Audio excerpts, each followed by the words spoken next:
if it's not true, it's not news.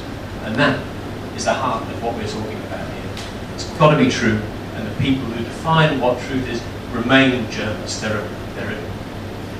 We've got to, we've got to really hold up what we do and say we are different. Let's explain why we're different. Let's tell people why we're different. Let's tell them why, in a cynical, instant information age, people still rely on us, and they still rely on us in whichever form we happen to be communicating, whether it's print, whether it's online, many of us do, whether it is on television, whether it's on radio.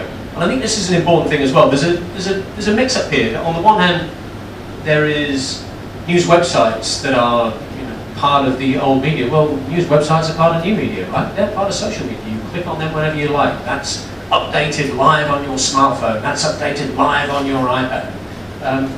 Why is that not social media? Of course it is. We're defining social media very narrowly here by being about one thing, it strikes me, which is Twitter, or Weibo, or something like it. And there's way more than that that's going on outside. And things that we are already, as journalists, successfully adapting to and encouraging people to use and to engage with us through those mediums.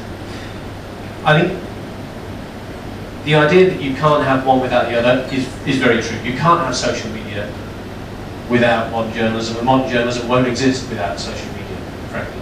These are the realities of where we are, but they've always been the realities of where we are as journalists. We need to make sure that we are adapting, and we have proven that we can adapt. We've adapted. Yes, okay, yeah, we make the joke. The young people can make the joke of the older people. We can make the joke of the fact that we've used, started off with a typewriter before there was no computer in the newsroom I first started. So we've been there. We know how to adapt. We have an audience that is demanding that we adapt. Because of course, the key issue for us, yes, is trust, but the big question for journalists remains, as it always been, how do we get paid for what we do? And that's the real issue. So trust, and how do we get paid? And that is where I'm going. Thank you. Exploding around you and moving on to the age dominated by humans, even the strongest creatures on Earth cannot survive. This debate falls down to one major question: truth. I study politics, and I'm obviously in a very good position to talk about truth. So I believe that journalism falls down to three major areas. One is collecting information, second, distributing information, and third, of course, verifying information. We're going to talk about why on all three of these fronts, social media is either winning or has already won. So let's start with collecting information. We told you about how information sources are speaking directly to us. We told you about how information sources at the scene, for example in Boston bombs, in Syria, in all kinds of civil wars across the world, in the Haiti earthquake. In all of these areas, people were tweeting way before official news sources said anything. We talked about celebrities, ranging from Beyonce's haircut straight up to Wayne Rooney's little head scar when he tried to prove to everyone that he was dedicated to England team. We talked about terrorists, Al-Qaeda, Boko Haram, all of these kinds of groups talking directly to their followers, spreading the message to the Western world directly. We talked about politicians, from Kevin Rudd talking on Reddit to Obama answering questions directly online, conferring them over official news sources. So this idea of collecting information, the sources that journalists have, it was very clear that we have demonstrated a clear case of a win. Our opponent's single response is that journalists are using it as a tool as well. This concedes the fact that these sources are open to public and that they are generally in use. So it comes down to the second question, distributing information. We talked about the 1.6 billion queries per day used on Twitter versus the 110 million views per month on even the largest news websites in the world. We talked about major news sources such as the New York Times setting up paywalls and therefore rapidly decreasing their internet following. And on these, our opponents gave us no response. This idea of distributing to the largest channel possible, we believe it is, as well, social media's win. So it boils down to the critical issue, verifying facts, the truth.